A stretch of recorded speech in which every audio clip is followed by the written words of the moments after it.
Deus, hoje é sábado, Pai. Finalizei mais uma semana, Senhor. E olhando para trás, eu enxergo claramente a Tua mão, o Teu cuidado, a Tua graça me sustentando em cada passo.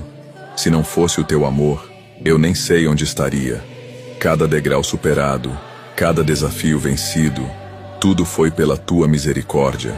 Te agradeço, Pai, pela minha saúde, pelo alimento em minha mesa, pelo meu lar, mas acima de tudo, te agradeço pela minha família, meu bem mais precioso. Renova minhas forças, Senhor. Me dá sabedoria, coragem e resiliência para continuar lutando, mesmo quando as circunstâncias forem difíceis.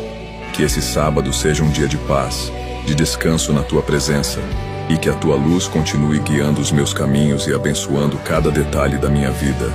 Cuida de mim e dos meus, Pai. Em nome de Jesus. Amém.